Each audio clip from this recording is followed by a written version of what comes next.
আসসালামু আলাইকুম, সবাইকে স্বাগত জানাচ্ছি গ্লোবাল ভিউসে। আপনাদের সঙ্গে আছি আমি ফাহাদিয়া মিতু। আজ জানাবো আন্তর্জাতিক গণমাধ্যমে আলোচিত সংবাদ ও বিশ্লেষণ। ফিলিস্তিনের গাজা উপত্যকায় আবার ভয়াবহ হামলার শিকার হয়েছে ইসরায়েলি বাহিনী। সোমবার রাতে উত্তর গাজায় ফিলিস্তিনি প্রতিরোধ যোদ্ধাদের ঝোড়ো হামলায় অন্তত ৫ ইসরায়েলি সেনা নিহত এবং ১৪ সেনা আহত হয়েছেন। আহতদের মধ্যে কয়েকজনের অবস্থা আশঙ্কাজনক বলে জানিয়েছে ইসরায়েলি সংবাদ মাধ্যমগুলো। টাইমস অফ ইসরায়েল জানিয়েছে কয়েকজনের প্রাণহানি ঘটে অগ্নিদগ্ধ হয়ে। এই হামলার সঙ্গে গত ২৪ জুনের ঝোড়ো হামলার উল্লেখযোগ্য মিল খুঁজে পেয়েছে সংবাদ মাধ্যমটি, যেখানে প্রতিরোধ যোদ্ধারা ইসরায়েলের একটি আর্মার্ড কম্ব্যাট ইঞ্জিনিয়ারিং ইউনিটকে আঘাত হানলে অন্তত ৭ সেনা নিহত হন। সর্বশেষ হামলাটি হয়েছে উত্তর গাজার বেইত হানুন শহরে, যেখানে ২০২৩ সালের ৭ অক্টোবর থেকে টানা ইসরায়েলি হামলা চলছে। আগের হামলায় হামাসের সামরিক শাখা আল কাসাম ব্রিগেডস বিস্ফোরকবাহী পেনিট্রেটর বা ইএফপি ডিভাইস ব্যবহার করেছিল। ডিভাইসটি নিক্ষেপ করার পর এটি আর্মার্ড পার্সোনেল ক্যারিয়ার বা এপিসি পুরোপুরি ধ্বংস হয়ে যায়। এপিসিটি প্রত্যাহার করে গাজা উপত্যকার বাইরে একটি নিরাপদ এলাকায় নিয়ে যাওয়া পর্যন্ত আগুনে পড়তে থাকে। সোমবারের হামলাও ছিল একই ধাঁচের। ইসরায়েলি মিডিয়ার তথ্য বলছে, সোমবারের হামলা শুরু হয় টহলরত ইসরায়েলের একটি সাজোয়া যানে ইম্প্রোভাইজড এক্সপ্লোসিভ ডিভাইস বা আইইডি বিস্ফোরণের পর। এরপর ইসরায়েলি বাহিনীর উদ্ধারকারী দল এলে তাদের গাড়িগুলোকে লক্ষ্য করে আরও তীব্রতার সঙ্গে হামলা চালানো হয়। ২ দফায় চালানো হামলায় অন্তত ৬টি আইইডি ব্যবহারের কথা জানিয়েছে ইসরায়েলি সংবাদ মাধ্যমগুলো। বিস্ফোরণের পর ফিলিস্তিনি যোদ্ধারা ইসরায়েলি সেনাদের সঙ্গে মুখোমুখি গোলাগুলিতে লিপ্ত হন বলে খবরে বলা হয়। এরপর আহত সেনাদের ইসরায়েলের অন্তত ৫টি হাসপাতালে নিয়ে যাওয়া হয়। সর্বশেষ খবর অনুযায়ী হামলার পর বেইত হানুন শহরে বিমান হামলা চালাচ্ছিল ইসরায়েল। মঙ্গলবার সকালে ইসরায়েলি মিলিটারি কমান্ড জানায়, রোড সাইড বোমা হামলায় তাদের ২ কর্মকর্তা সহ ৫ সেনা নিহত হন। তাদের ভাষ্য, এতে আহত হন ১৪ সেনা, যাদের মধ্যে ২ জনের অবস্থা আশঙ্কাজনক। কমান্ডের বিবৃতিতে বলা হয়, হামলার সময় সেনারা গাড়িতে ছিলেন না, রাস্তায় হাঁটছিলেন। এমন সময়ে এই ভয়াবহ হামলার খবর এলো যখন পুনর্গঠিত ফিলিস্তিনি গোষ্ঠীগুলো নতুন উদ্যমে হামলা শুরু করেছে বলে খবর আসছে। ইসরায়েলি বিশ্লেষকরা বলছেন, প্রতিরোধ যোদ্ধাদের হামলার ধরন আভাস দিচ্ছে হামাসকে নির্মূল করার লক্ষ্য নিয়ে অভিযান অব্যাহত থাকলে এই যুদ্ধ দীর্ঘস্থায়ী হতে পারে। ইয়েমেনের হুথি আনসারুল্লাহর নেতৃত্বাধীন সশস্ত্র বাহিনী সোমবার জানিয়েছে, লোহিত সাগরে ইসরায়েল সংশ্লিষ্ট ম্যাজিক সিস জাহাজকে লক্ষ্য করে সামরিক অভিযান পরিচালনা করেছেন তারা। বাহিনীর মুখপাত্র ব্রিগেডিয়ার জেনারেল ইয়াহিয়া সারি জানান, ২টি মানববিহীন নৌকা, ৫টি ব্যালিস্টিক ও ক্রুজ মিসাইল এবং ৩টি ড্রোন ব্যবহার করে অভিযানটি পরিচালিত হয়। সারির দেওয়া তথ্য অনুযায়ী অভিযানে জাহাজটিকে সরাসরি আঘাত করা হয় এবং এটি ডুবে যাবার ঝুঁকিতে আছে। পরে তিনি জানান, ম্যাজিক সিস সাগরের গভীরে পুরোপুরি ডুবে গেছে। জাহাজের ক্রুদের নিরাপদে জাহাজ ত্যাগের অনুমতি দেওয়া হয়েছে জানিয়ে ইয়েমেনি মুখপাত্র বলেন, বারবার সতর্ক করার পরেও জাহাজ সতর্কবার্তা উপেক্ষা করেছিল। সারি জোর দিয়ে বলেন, ইহুদিবাদীদের সহযোগী যে কোনো জাহাজকে ইসরায়েলি বন্দরে প্রবেশে বাধা দিতে ইয়েমেনের সশস্ত্র বাহিনী যথাযথ বল প্রয়োগ করতে দ্বিধাবোধ করবে না। এসব জাহাজকে নাগালের মধ্যে পাওয়া গেলেই হামলার লক্ষ্যবস্তু করা হবে। এর আগে ব্রিটেনের রয়্যাল নেভি পরিচালিত ইউকে ম্যারিটাইম ট্রেড অপারেশনস বা ইউকেএমটিও জানায়, ইয়েমেনের উপকূলে লোহিত সাগরে রকেট চালিত গ্রেনেড ও আগ্নেয়াস্ত্র দিয়ে একটি বাণিজ্যিক জাহাজে হামলা চালিয়েছেন বন্দুকধারীরা। সংস্থাটি বলেছে, হুথি নিয়ন্ত্রিত ইয়েমেনের হোদেইদা বন্দরের ৫১ নটিক্যাল মাইল দক্ষিণ পশ্চিমে এই ঘটনা ঘটে। পর্যবেক্ষক সংস্থাটির বিবৃতিতে বলা হয়, জাহাজটিকে একাধিক ছোট নৌযান ঘিরে রেখে গুলিবর্ষণ ও রকেট চালিত গ্রেনেড ছোড়ে।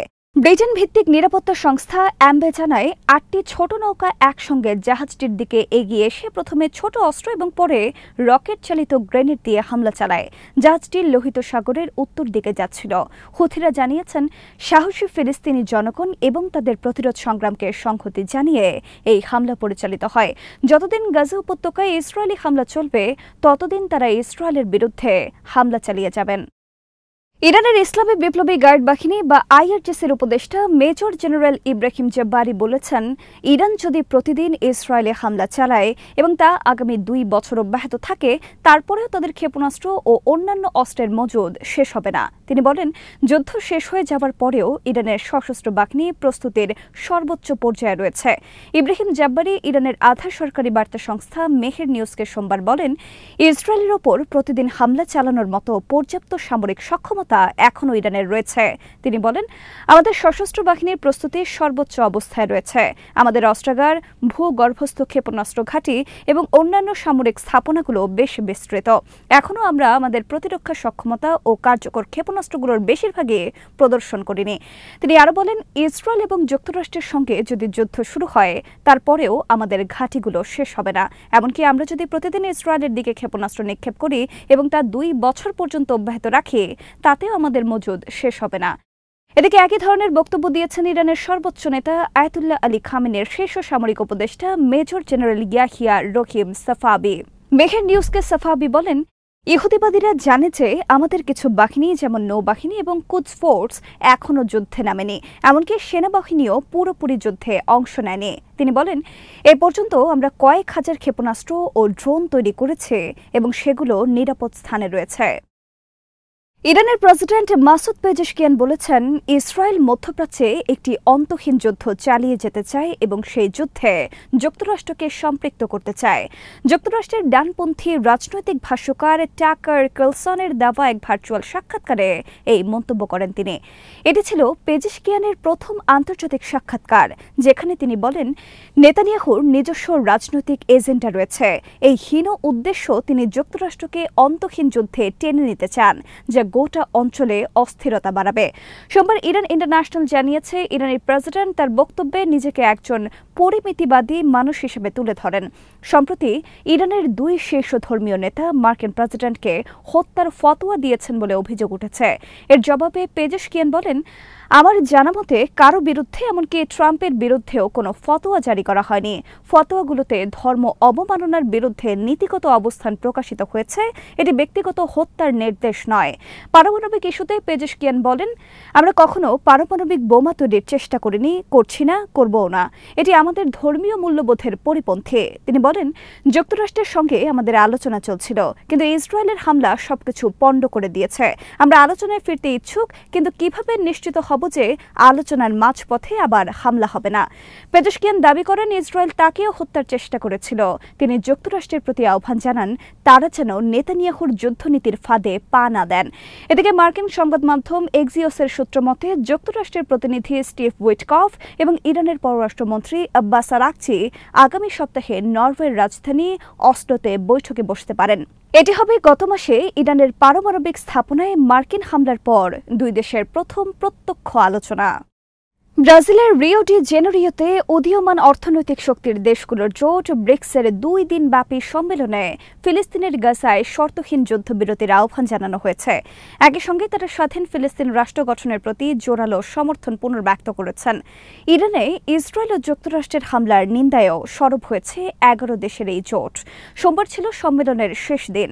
ব্রিক্সের 11 সদস্য দেশের মধ্যে রয়েছে রাশিয়া, ভারত, ব্রাজিল, চীন, দক্ষিণ আফ্রিকা, ইরান, ইন্দোনেশিয়া, মিশর, সংযুক্ত আরব আমিরাত, সৌদি আরব ও ইথিওপিয়া।